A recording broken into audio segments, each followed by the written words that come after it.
L'Apocalypse 20 versets de 1 à 15. Je suis Jean, exilé sur l'île de Patmos, et voici ce que j'ai vu et entendu dans ma vision. Alors que mon esprit était transporté en un lieu céleste, je vis un ange puissant descendre du ciel. Dans sa main, il tenait une clé, celle de l'abîme, ainsi qu'une grande chaîne qui brillait d'une lumière divine. Son visage était grave, empreint d'une autorité céleste, et je compris aussitôt que sa mission était d'une importance capitale.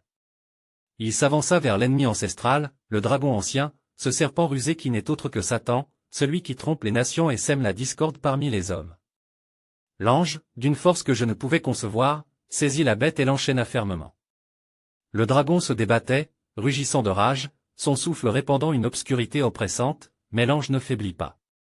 Alors, avec une puissance souveraine, il jeta Satan dans l'abîme, un gouffre sans fond d'où s'élevaient des vapeurs sombres et suffocantes. L'ange scella l'ouverture avec la clé, scellant l'ennemi pour une durée de 1000 ans. Pendant ce temps, il ne pourra plus séduire les nations, ni inspirer le mal au roi et au peuple. Une ère de paix et de justice s'ouvrira sous le règne du Christ. Puis, mon regard se porta ailleurs et je vis des trônes dressés dans un éclat de lumière ineffable. Sur ces trônes, prenaient place ceux qui avaient été fidèles au Seigneur, ceux qui avaient été persécutés et mis à mort pour leur témoignage en Christ. Ils n'avaient pas adoré la bête ni reçu sa marque sur leur front ou sur leurs mains. Ils furent ressuscités et assis en dignité, pour régner avec Christ pendant 1000 ans. Ce fut la première résurrection, réservée aux saints, aux justes, à ceux qui avaient persévéré malgré les tribulations. Mais après ces 1000 ans, le temps du jugement ultime approcherait. Satan serait relâché de sa prison et il irait à nouveau séduire les nations. Je vis les peuples de Gog et Magog, innombrables comme les grains de sable au bord de la mer, se lever pour la guerre contre la cité bien-aimée de Dieu. Ils se rassemblèrent avec des armes et une fureur terrible, encerclant la sainte Jérusalem, dans une dernière tentative de rébellion.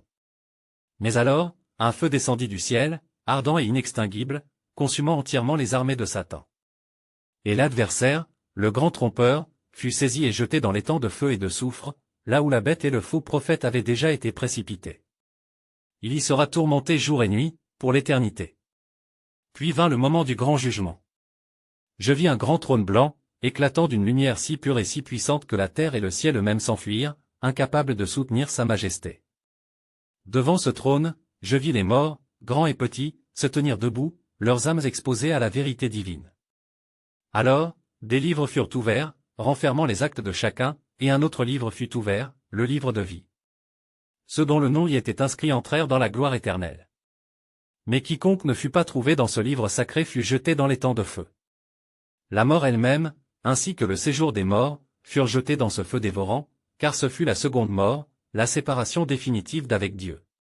Il n'y eut plus de place pour l'ombre ou le mal, car le jugement était accompli, la justice divine pleinement établie. Ainsi s'acheva ma vision du destin ultime du monde et du règne glorieux du Seigneur. Ce que j'ai vu est vrai, et quiconque a des oreilles entende ce que l'Esprit dit aux nations.